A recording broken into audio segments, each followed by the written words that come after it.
everybody, welcome to the feed. I'm gonna get right into this. So what I'm gonna be going over is a series of articles and events that have happened around North Korea. Let's just get started with this. So over the last week, the country North Korea has issued a series of warnings since the UN tightened sanctions against the country over a recent rocket test. On Thursday, the North said it would proceed with a high-level nuclear test in a move aimed directly at the United States. The latest warning came from a state newspaper carried an essay on Saturday saying that the nuclear test was the demand of the people, and it is the people's demand that we should do something about it. Not just a nuclear test, but something even greater. The UN Security Council has left us no room for choice. See, well, I have a lot of different views about this. First of all, it shouldn't be the people's demand for nuclear tests, because it is North Korea, right? Over the recent years, we've heard a lot about North Korea running out of resources.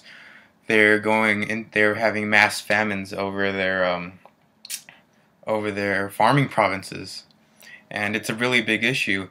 Like, if I doubt it's their people's demand to want nuclear tests on a country that they know little about, just besides the propaganda they have there, making us look completely evil and making us look like the devil, and they're pretty much righteous. It's like, it's really, I highly doubt it's the demand of the people, and it's hard to take the demand of the people seriously when it is North Korea and the people all believe in what one person believes in, which is their leader, because they are a communist country. And if anything, the demand of the people should be food, because I have an article here from The Independent claiming that a hidden famine in the farming provinces of North and South Hwanghae has killed 10,000 people, and there are fears that cannibalism is spreading throughout the country. The reports come as sanctions are tightened against the backdrop of the angry rhetoric quote over missile testing. In the one particular disturbing report, a man was said to have dug up his grandchildren's corpse.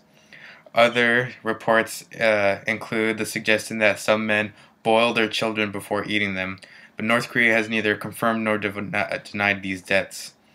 So I think the demand of its people should really be protection from, protection from other people, obviously, if they're turning into cannibalism. And another thing is that they really need food. They really need resources. They're running out. They are the only country I can think right now that they actually negotiate with is China. And, there's only so much you can get. You're feeding a whole country, and half of the country is in prison camps. I don't know if any of you guys ever checked that out, but it's, if they're running out of resources, it must be pretty amazing. That's half the country is in prison camps, and in those prison camps is shown that all from escapees, they've said that all they eat is corn and cabbage. And it's hard to be wealthy in North Korea. It's a communist country. Everyone shares it. The biggest way you can be wealthy shown is to join the military. So are they having like parties every week? I don't understand how. I mean, I understand it's like you're supporting a whole country on just like that country and another country, but obviously it's unbalanced. It's, the common fall of communism is like, it's like a good idea in whole, but it'll never work, because there's always corruption, like the military getting all the food and the military being the wealth, while the farming provinces don't have any food that they're producing for them, the military. And it just doesn't make sense. They shouldn't have to turn to cannibalism. It's like these things that it's just really, really hard to wrap your heads around that this is actually happening. Another article I have here about North Korea is from the Huffington Post, and it says the U.S. and South Korea and their allies have pressed the North to scrap its nuclear test plans, saying it will only worsen the country's decade-old international isolation. The threats have placed scientists and experts in South Korea on high alert, as any testing is likely to aggravate the already high tensions in the divided Korean peninsula. Satellite images of the nuclear test site, where the previous two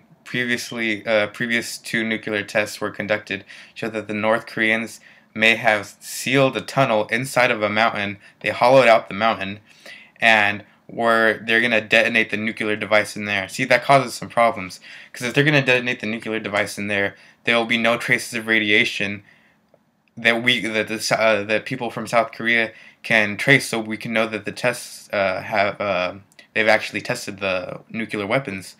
Also, another way that we can know is artificial earthquakes that are created from explosions that go on above ground, not plate tectonics or whatever. But the way that works is that there's no way to tell that if it's a nuclear explosion that created an earthquake or another explosion from any other weapons. For all we know, they could have explosions set up in multiple places. When this thing happens, we will never know the direct location. So that's like a really big deal that we hardly, like, there's very few possible chance that we will know when they actually do it. And it's like it's major source of controversy because they're aimed at the U.S., and in another article that I have from BBC News Asia is a statement from the capital of North Korea pledging physical countermeasures against South Korea if it participates in the U.S. sanctioned regime. The second warning in 2 days came in a statement from the Committee for Peaceful Reunification of the Fatherland, created by a Korean news agency. And they quote, if the puppet group of traitors takes a direct part in the UN sanctions, North Korea will take strong physical countermeasures against it, referring it to the South leadership. But an editorial from China, their biggest and maybe only ally, need to do more research on this, says if North Korea engages in further nuclear tests, China will not hesitate to reduce its assistance. And that is a big deal, because if China is serious about this, of backing off, of helping North Korea, because in another article that I saw, it actually said that we should just look past this and it's nothing important, we should just look towards the future. But if they're aimed at the U.S., they call us their arch enemy. That's kind of a big deal, testing nuclear weapons just to destroy us. And this article says that China will have no reason to will hesitate and will not hesitate to reduce its assistance, and that's a big deal because they're major trading partners to each other, and that is guaranteed to weaken North Korea even more. Besides, the whole sprouts of cannibalism and the running out of resources, and the whole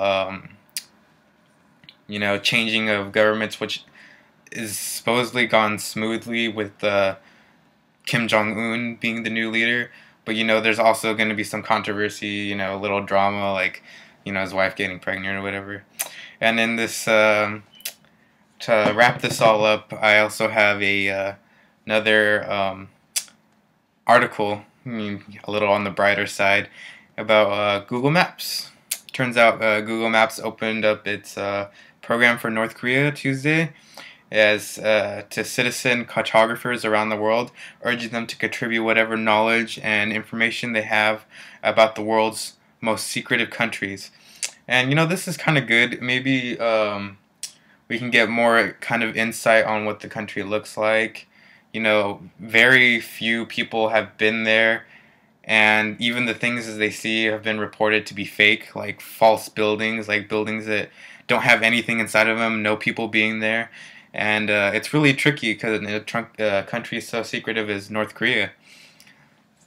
So this might actually be a good thing, but then again, it is one of those things where we only get the information of people that have the information, and often the information from countries so secretive like North Korea are not the most reliable. So my connection to government is that I relate this by showing two opposite forms of government. Obviously, you know the U.S.'s form of government. We've learned about it. It's very common knowledge to us as we've been showing it through as it progressed and whatnot. And this shows an opposite form of government.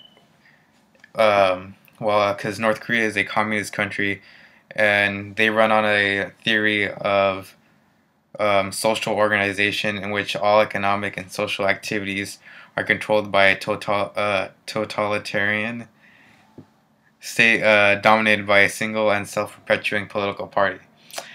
So here you see the two different ways of government, ways of life, and I connect that's my connection to government, really. So that's all I really have to say about this. And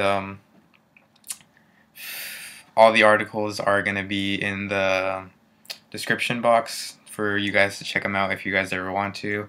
And please be sure to check out Crossfire with Jesus, wherever you are. I don't know how to point with this.